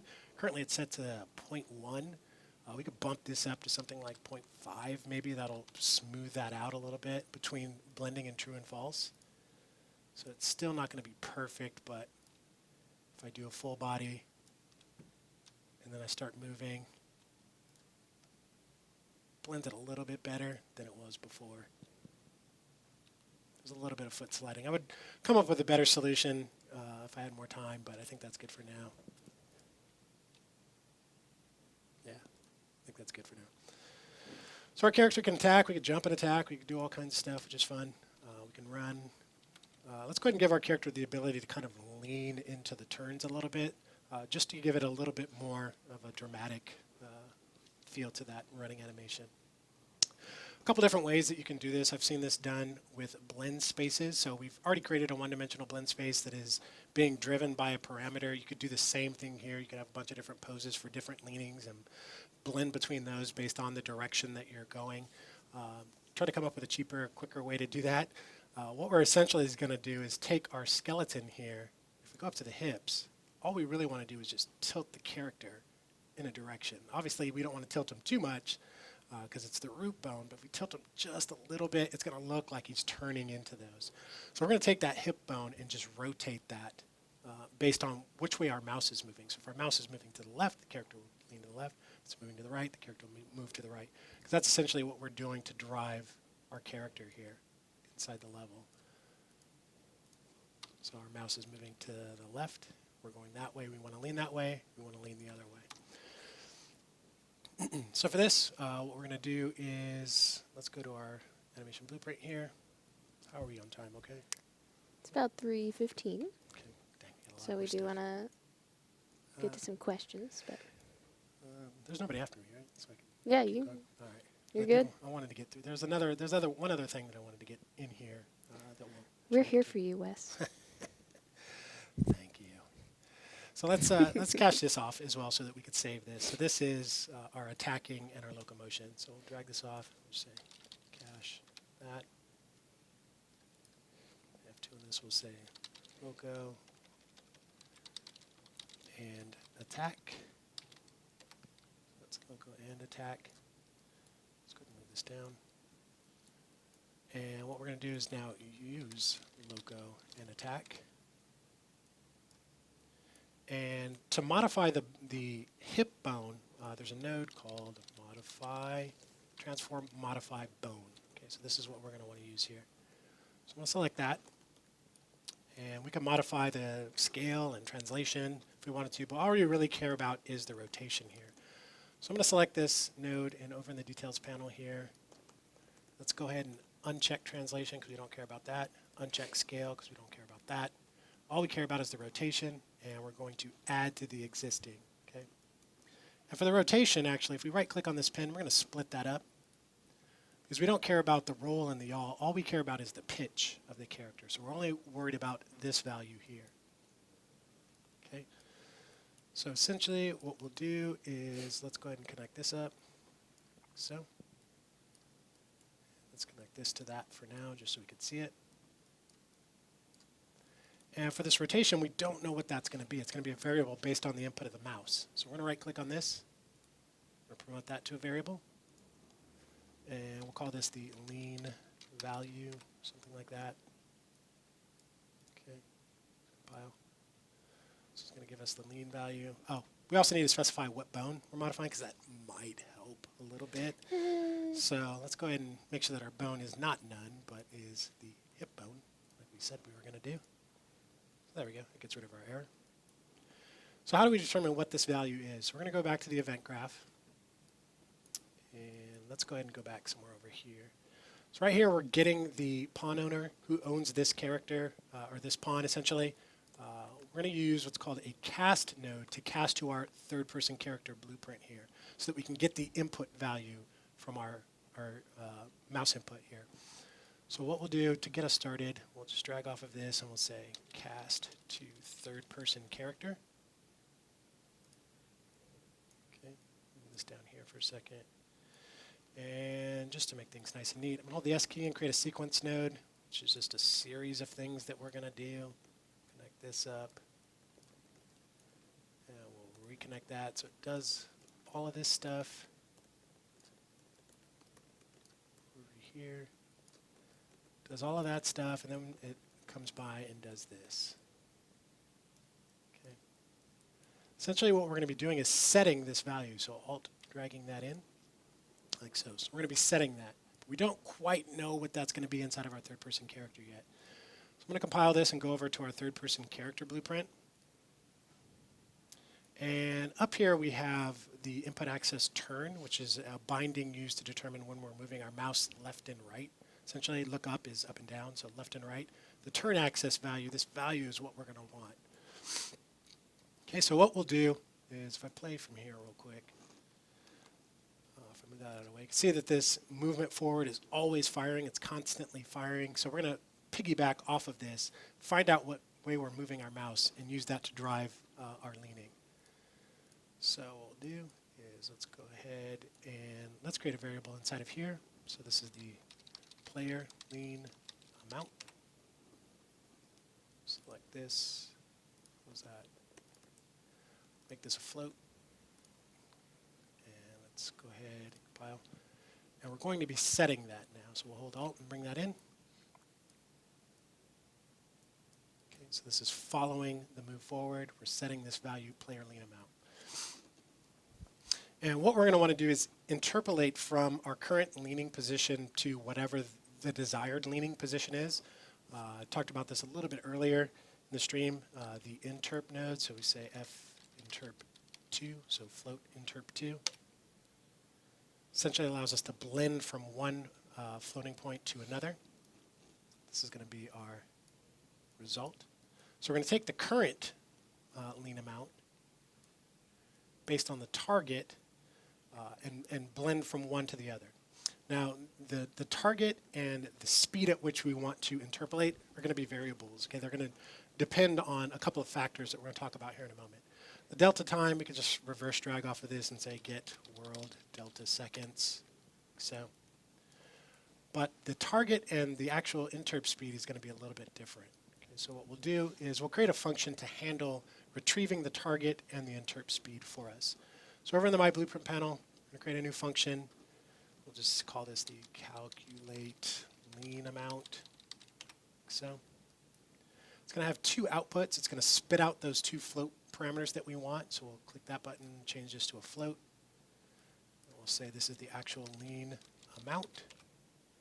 We'll add another one. This is the interp speed. So, okay. The other thing that we're going to want to do is make this what's called a pure function. So I'm going to check this option here. Essentially what that means is when we come back to our event graph, it has no executable in or outs. It's just a getter, essentially, for us. So if I drag it in, it has no input bindings on it. All it does is just spit out two values for us. So I actually spelled interp wrong, which is awesome, but whatever. So our lean amount is going to be our target. Our interp speed, we're going to connect that like so. So this will give us our lean. Okay. So let's finish off how we get this now. Okay. So the first thing that we're going to need is that turn access value. What we could say is just get turn access value. Okay, this is going to spit out a float for us. It's going to be positive or negative.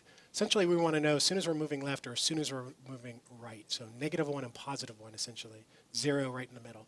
We don't want to go higher or lower than -1 or +1. So we're going to clamp this return value here. So we could say clamp this float with the minimum being -1 because we don't want super crazy lean values. We just want to know when we're moving left or right. So we're going to clamp that. Now we're not going to plug this directly into the lean amount yet. We're going to do some additional stuff here that we're going to be checking for. We only want to be performing our lean when our character is running. When we're walking and trying to lean, I don't think we want that unless our character's drunk, which is probably not what we want. So we're going to run a check here. We're going to say is sprinting. So we're going to get that. And we also don't want our character to be leaning as we're falling, unless you want to. In our case, we don't. But if our character is in air, we don't want the character actually leaning as well with our left and right mouse button, or our left and right movement access. So we'll take our character movement here, we'll just control drag that in, or just drag it in. We'll say is falling. Okay. So we're going to take both of these, and we're going to use, we're going to say either of these, or, so we're going to say or Boolean. So if either of these are true, so if I'm not sprinting, or I'm falling, then we don't want to take this turn value. We don't want to allow our player to lean. So what we'll need is a select node, okay? And that's actually going to be our lean amount. So let's go ahead and plug in, oops, change that to a Boolean. So if either of these are true, we don't want to apply a lean, so we're going to leave that to 0. If either of these are false, if it's not, then we're going to take that and apply it. Okay? So that's how we're getting our turn value. Okay? The other thing that we're going to want to do is set our interp speed, similar to what we're doing here is checking if we are falling or sprinting. What we'll do is we'll copy our select node, paste this. Let's go ahead and plug this in. And let's go ahead and plug that in. And we'll set false to 1, and we'll set true to 2. So essentially what we're doing here for our interp speed, if we are falling or we've now stopped sprinting, if either of those are true, we want to quickly get back to our default position. If we are just leaning side to side, we want to use this value of 1 to slowly interpolate from the left to the right. But if you're coming to a stop, you want to instantly be back to your default position without actual applying the lean. So we're going to quickly get back by upping the interp speed that's getting piped through here. So if we compile, our event graph is set. We do need to go back to our third-person animation blueprint real quick, or not this one, but our mutant animation blueprint, and retrieve that now. So we have our player lean amount.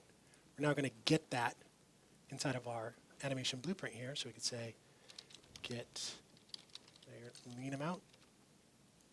And we're also going to apply a little bit of an offset to this so that we get a better lean. If we were to plug this directly in, it might come out a little bit funky. So we're going to do a little bit of an offset to this, which we can just multiply float by float.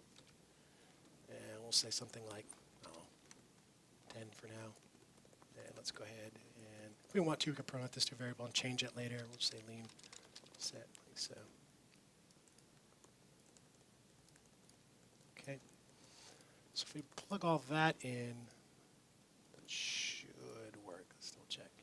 Okay, so that's all put in. Hopefully this works. So it's super subtle. But you can see the character's kind of leaning into the turn now. Super subtle, but it gives it a little bit more than not having it. I think it looks a little bit more realistic. While we're walking and we're moving left and right, you can see the character's not actually leaning, but as soon as we start sprinting, kind of leans into that turn. Again, you could do this with blend spaces. I've seen it done that way. I don't know which way is better. I just thought this way was easier, quicker and easier than having the animation blend spaces and blending between those, but totally up to you how you want to do that. So cool. Character looks pretty cool. Let's go ahead and add a couple more things to this. Why not? I did have one more thing on my list, and this was actually one of the questions that came up yesterday, so I kind of toyed around and tinkered with it to try and fit it in for today. So it answers one of the questions. Okay. That's all I had for So we're today, starting the Q&A. We're starting the Q&A now. How do I look at something? So how do I manipulate a specific bone to look at a specific object inside of the world? Procedural animation, essentially. We do have skeletal control nodes like we've been using. We have the modify bone, which is modifying the rotation or location or scale. But we do have a node specifically for looking at things.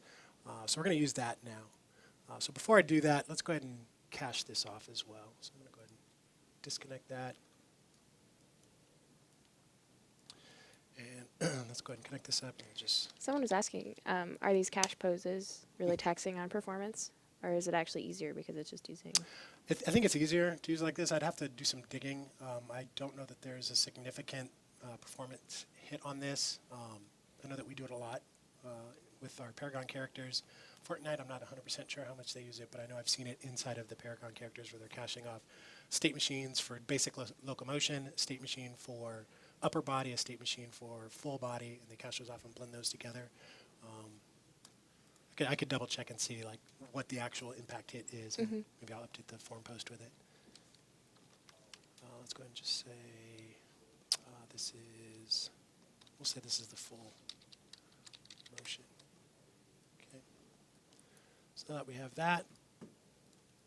Okay, so let's go ahead and right click and say use full,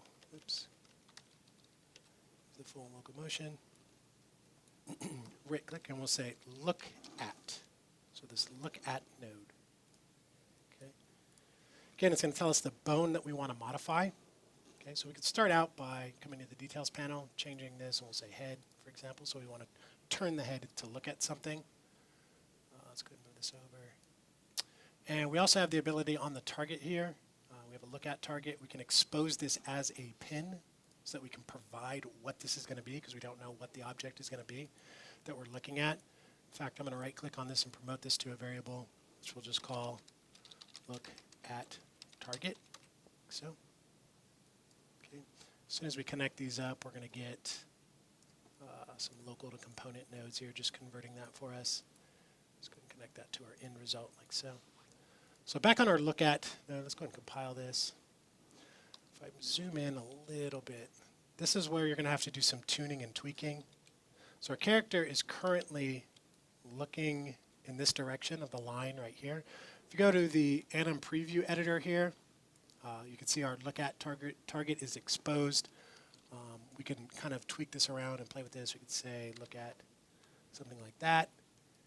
And you can see that the point moves, but our character's not actually looking in the right direction.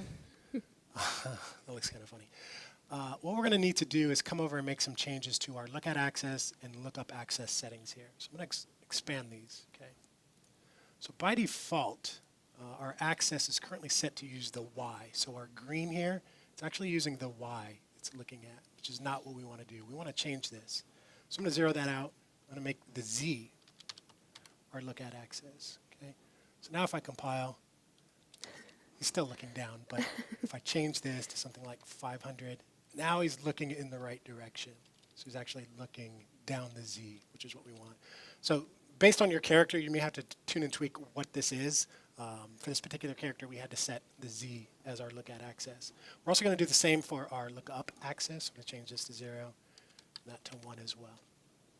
Okay. And the look at axis defines what we're actually looking at. The look up axis is going to define which way we rotate when we're actually looking in a direction. It's a little bit misleading, look up axis, but it actually determines which way we're looking, left and right, as well as up, I guess, which we'll see here in a moment. So let's go ahead and leave that like so for now. The other thing that we're going to need to do is we don't always want this running. We only want this running when we've determined that we have a point of interest for our character to actually look at. Right now it's set up to always use this, which is not what we want. So we're going to use one of the nodes that we've used earlier today, which is the blend poses by bool. And we're going to say, should the character look at something? If so, then go ahead and do all of this. If not, then just play the regular locomotion. So I'm going to copy this, paste it down here. So I'm going to disconnect this. Okay, so let's copy and move all this over. So let's connect that like so. Let's take our full locomotion, copy and paste that, connect that in, like so. So our boolean is saying, should we look at something true, then do all this. If false, then just do the regular locomotion. So I'm going to create a variable for this, which I'll right-click, promote to variable, which I'll call should look at target, something like that. Let's go ahead and move that up. And now we'll connect this as the result. Okay. So let's go ahead and compile that. So now it's false, fixes our character's head. Whenever this is true, then it's going to try to look at something, which is what we want. So go ahead and look at something. It looks down under his armpit. Sweet. So what we need to do now is find a way to set this Boolean value. How are we going to set that? So what we're going to do is we're going to need to create a simple blueprint object for us to look at. So let's go ahead and come over here. Let's go and for cleanliness, create a new folder, which we'll call blueprints. And inside of it, I'm just going to create a new blueprint of the actor type and just call it the look at underscore BP. So look at blueprint. So this blueprint is the thing that we want to look at in the level that we can drag and place anywhere in the level. When the player approaches this object, we'll spit that information to the player of the location of the thing to look at, updating our animation blueprint. Now to do all of this back and forth and talking between different blueprints, this gets a little bit outside of the animation blueprint talk, but blueprints is used throughout Unreal Engine, so it's good to have a general understanding of blueprints and especially blueprint communication. So we're going to use a form of blueprint communication here called an interface, which is just an intermediary object that we can send information to. Anybody out there that's listening to that can then receive that information and then do something with it. So I'm going to create a blueprint interface by right-clicking, going to Blueprints, and create a blueprint interface. And we'll just call this the Send Location Interface. If I double-click and open this up, it doesn't have any components or anything like that. All it has is a function. We'll just say this is the Send Object Location function. And it's going to have two inputs on it. One is, should we look at something? So should look. And then another one, which is going to be a vector, the actual location of the object that we should be looking at. So we'll say, look at target. Okay. So now if we compile that and save it, come back to our look at blueprint, open that up. And this is just a standard blueprint.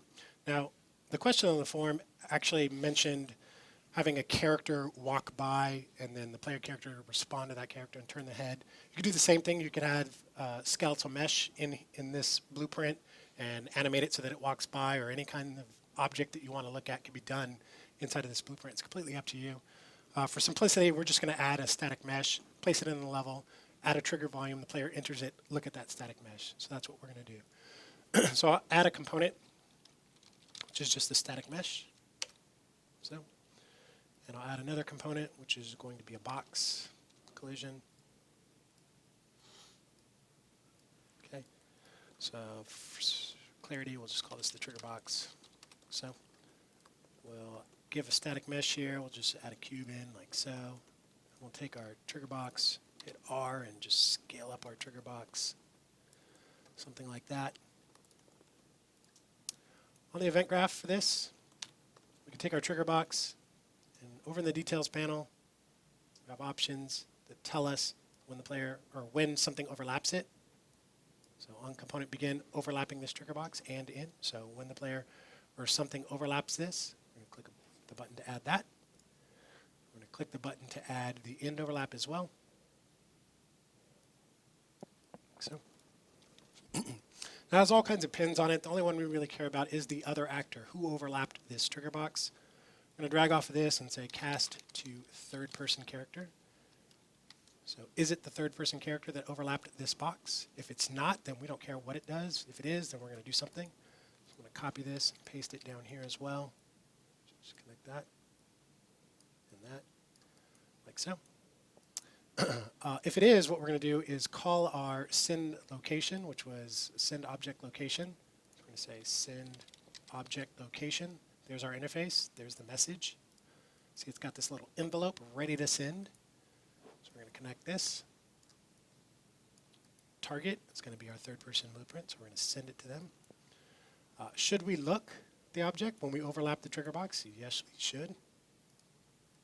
What is the thing that we should be looking at? We're going to take our static mesh here and just drag it in and then get the world location of it. So where is it in the world? That's going to be the location to look at. I'm going to copy and paste this down here. Connect this up. We should no longer be looking at that object because we've exited the trigger volume. We're going to zero out the look at target. That's all we need to do for our blueprint in here. It's a simple blueprint for pickup actors, or if you have something in your level that is a point of interest for your character, you could do it like this. So then we could take this look at blueprint and just drag it into the level like so. I think that looks good. So he'll try and look at this box in entering the volume. So there's our blueprint. The next thing we need to do to finish this off, we need to come over to our third person character. And inside of it, we need to right click and, well, before we do that, we need to implement the blueprint interface so that it listens for that call. So we're going to go to the class settings. And under interfaces, we're going to implement that send location interface. So, okay. And now we could say object, what was it called? I forgot the name of it. Send object location. Nope, not that one. Event send object location. So now whenever that interface is called, this blueprint is listening and will execute off of this and can perform any kind of script that we want. So what we're going to do is let's go ahead and let's first of all promote this to a variable so that our animation blueprint can reference it as well. So I'm going to right click on that, promote that to a variable just called should we look. So, hold B and left click to create a branch. So, and what we're going to do is we're also going to promote the look at target as a variable, so the object of interest. So we're going to promote this to a variable called object to target, something like that.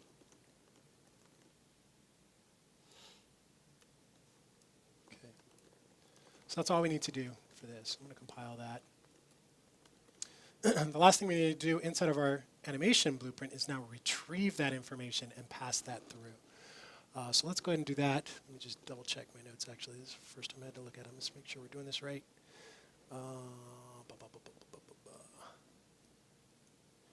Yeah.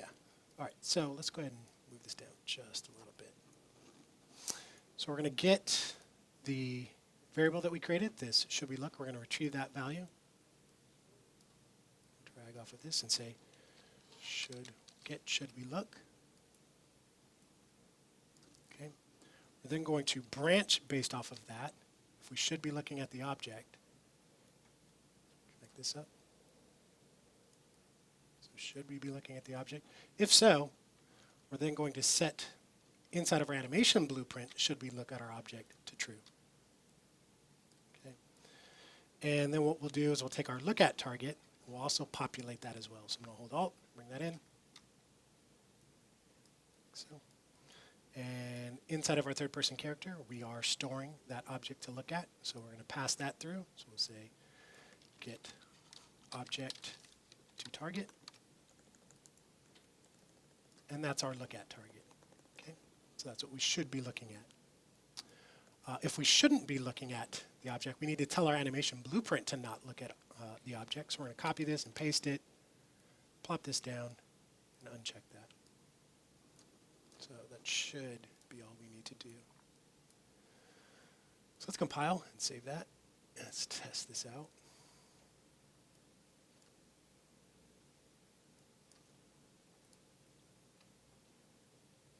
Oh, I know the other thing I want to do is turn that on. So our character kind of turns his head and looks at it. Now there's some problems, which we'll fix, but it's working. He is looking at it. Really wants to look at it. But he's looking at the object, which is a good start. So let's go and fix the problems.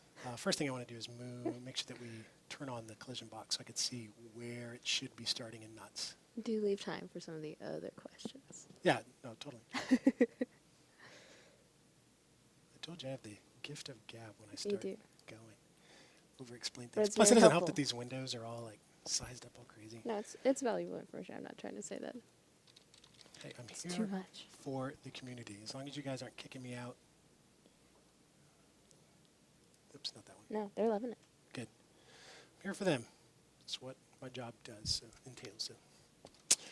Let's leave our trigger box on so we can see where we need to enter the volume. So we're almost done, and I can get to your questions in about 3 minutes. All right, so let's fix our head problem here. Let's go into our animation blueprint, and let's go to the anim graph.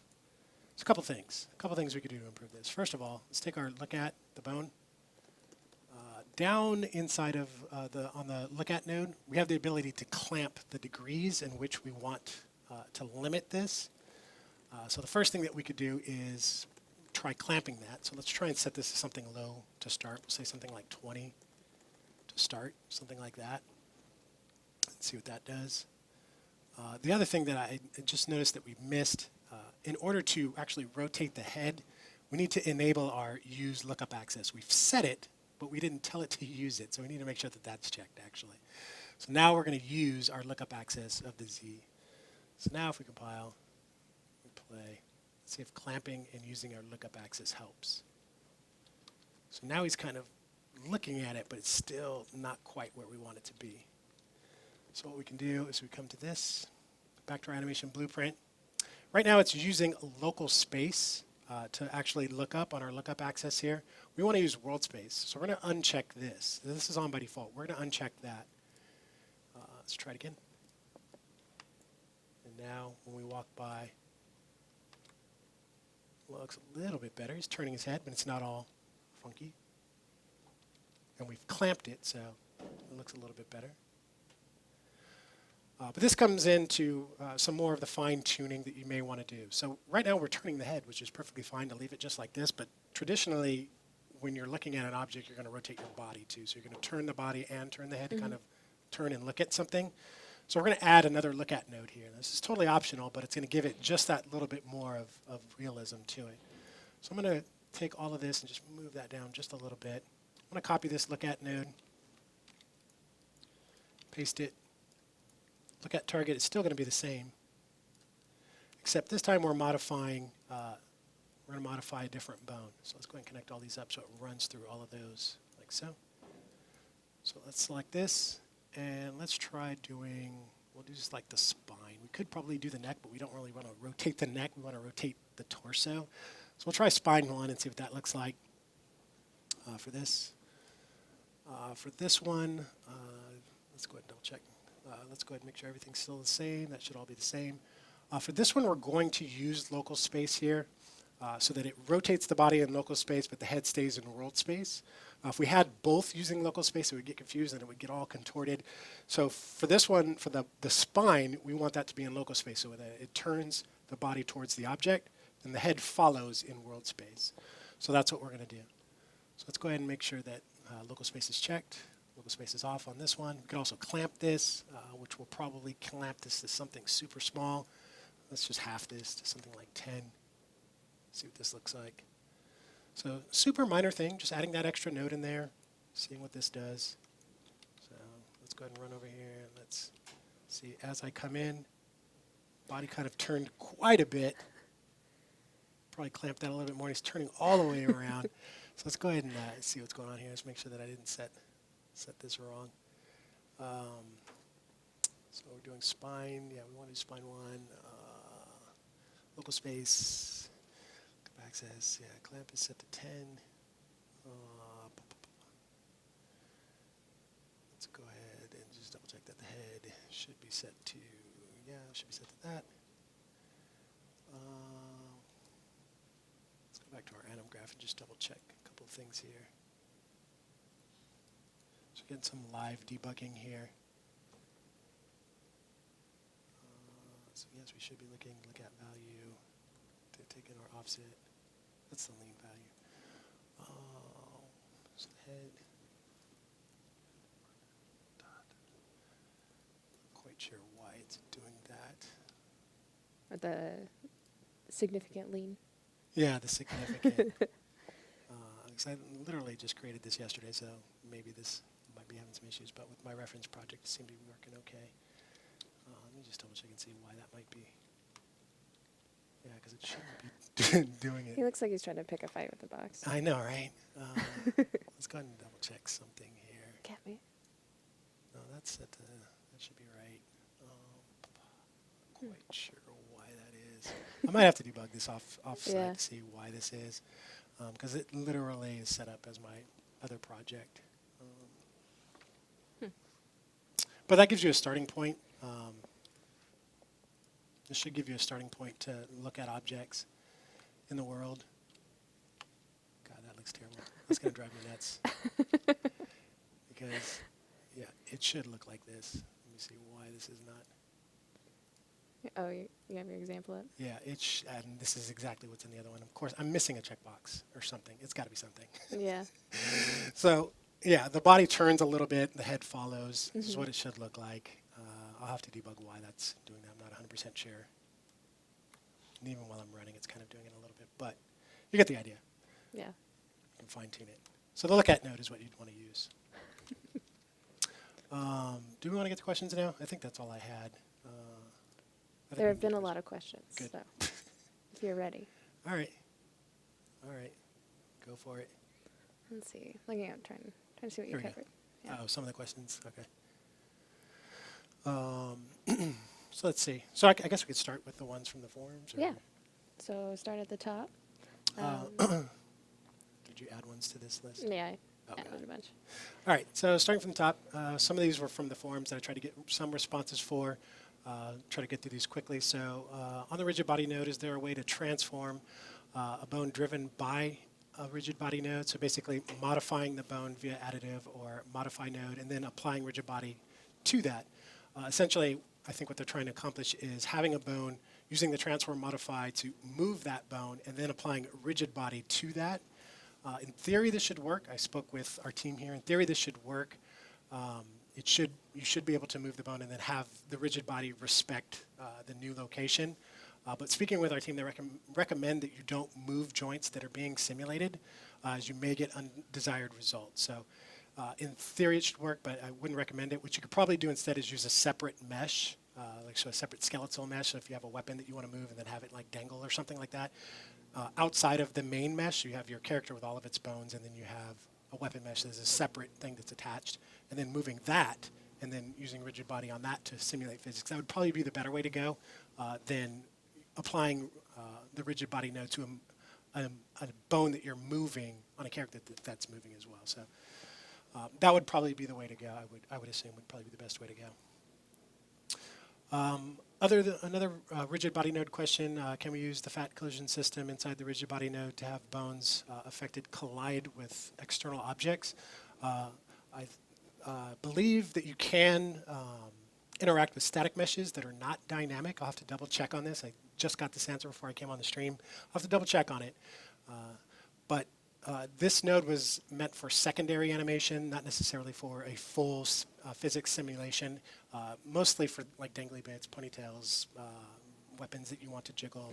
Because it will interact with yourself, but external objects, it's not meant for that purpose. It was meant for a lightweight solution for things like that, for secondary animation. But I'll double check with the ability to interact with static meshes. May I ask, cover something like hit feedback applying on a skeletal mesh by bone or something like that? There is, so the user is asking about physical animation. We do have a content example for that. I actually have that set up, so I was prepped for that.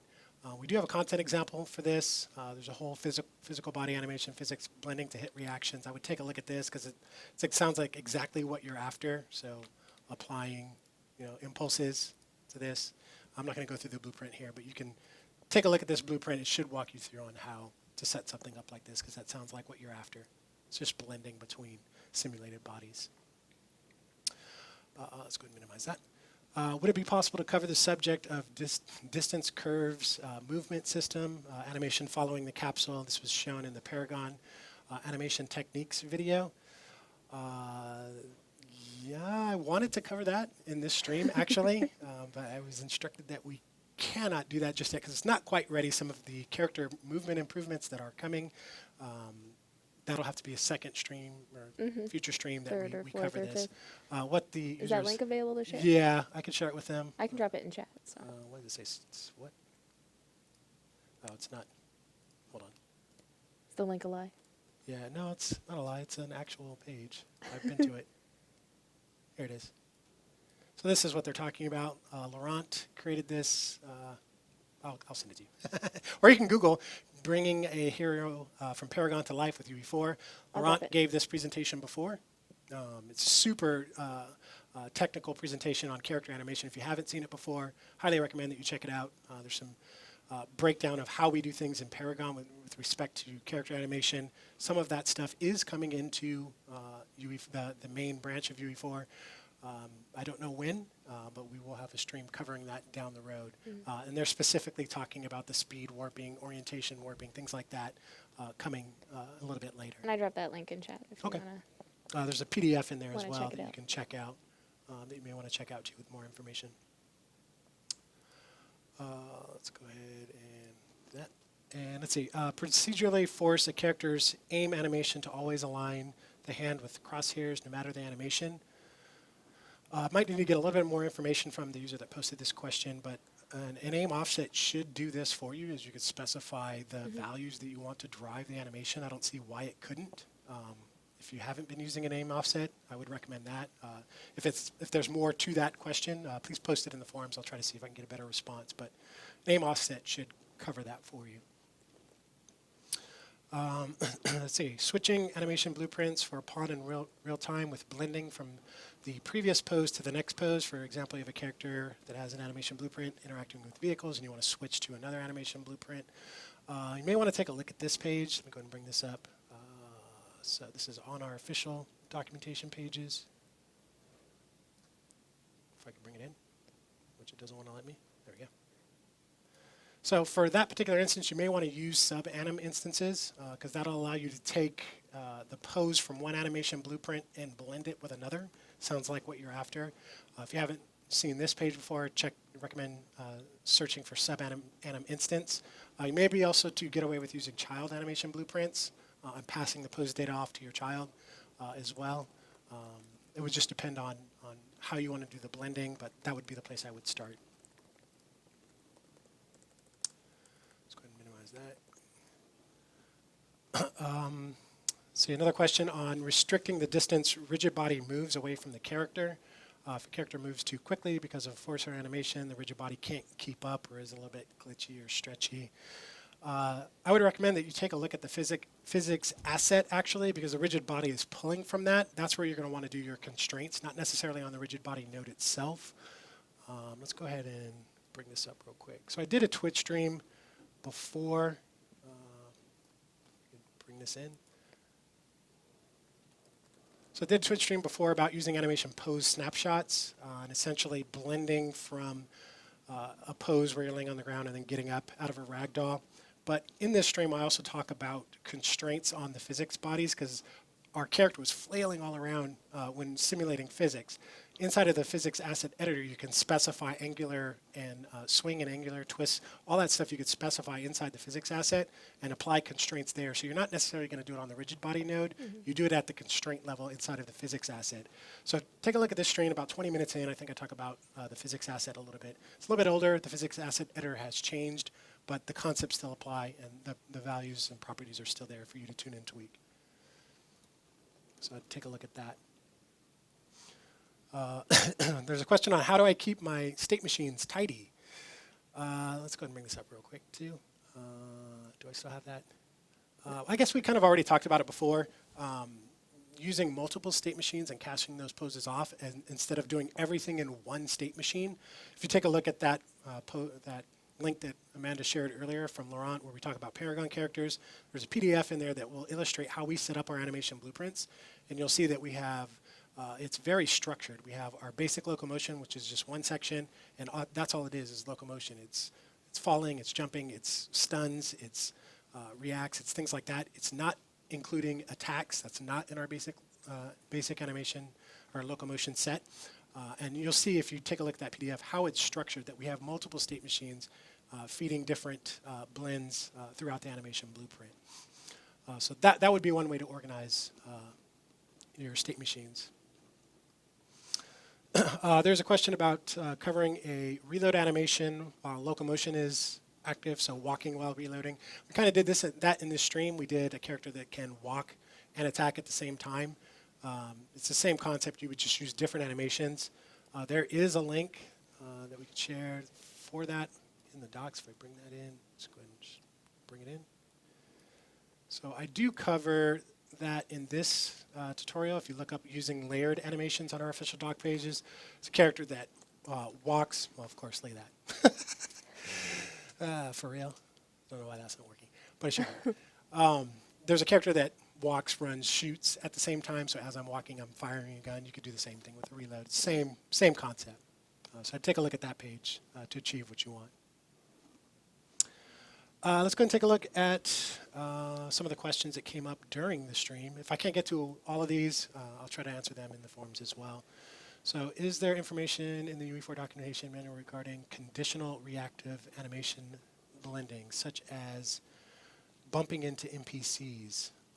Probably want to take a look at physical animation in that instance, physics driven. If you want it more procedural, you might want to use montages or I mean, it just depends. It largely depends on how you want to set this up.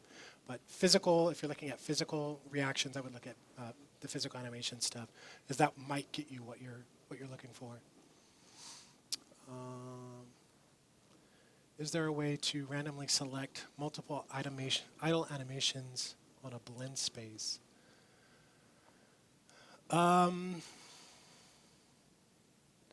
Not 100% sure. I'm trying to think offhand how I would tackle this. Might have, is there a different, I'm not 100% sure. Because I know inside of our blend space, you come in, you put in the one animation. How would you make this random? Let's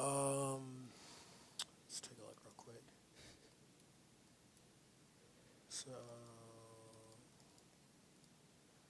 can you expose this as a pin? Yeah, you can. So that's probably one way you could do it. If you take your blend space here and you expose it as a pin, you can then pipe in whatever animation you want. And so could you select from an array of Yeah. animations or something? Well, this is the actual blend space, actually, now that I think about it. It's just changing the actual blend space here. It's not changing the animation inside of the blend spaces, which is what they're after. I mean, you could have multiple blend spaces with different animations, but that seems a little bit contrived. I'd have to think about this. Maybe I can take a look at this at my desk and find a best way to accomplish this. I see what they're after. Some folks are saying add multiple idle animations and then blend from those to the blend space. Yeah, you could do that. Yeah, you could have in here the actual idle and then blend that in. Yeah, you could totally do that. Just trying to think if there was a way to set it inside the blend space itself. I don't think there is, but yeah, you can blend any animation in here, and then just like you said, an array, just randomly pick from those. Let's see.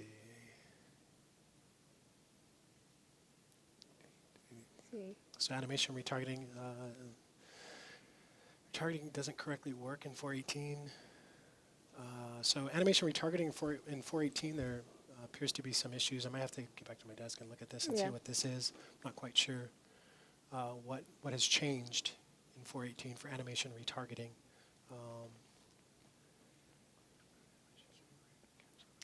So we're looking at what is the right way of implementing character role prone animation considering root component. How should mentioned animations handle with their parent capsule on the character? I'm thinking that some of the stuff that we're working on for the improvements is going to account for this. Some of the distance matching stuff that we're working on that's going to hopefully be coming into main soon.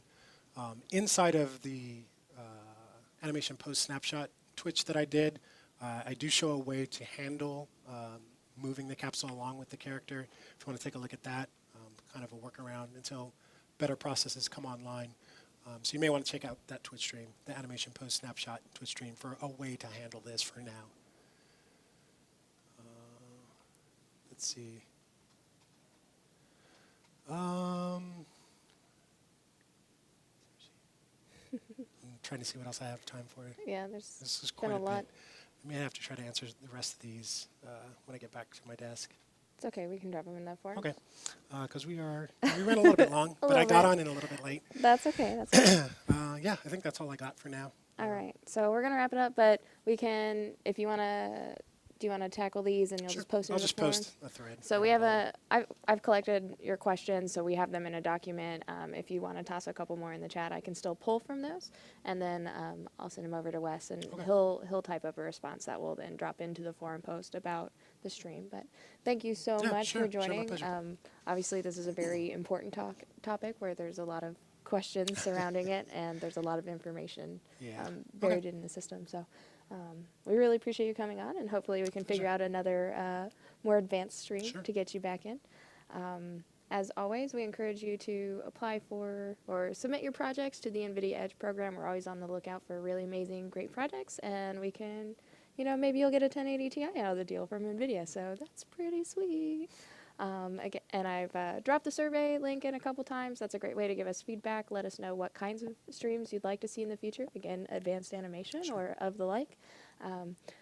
And we would like to bump our local UE4 meetups. Always look for groups in your area. If you go to meetup.com/pro/Unreal Engine, you can see the groups all over the world, the events going on.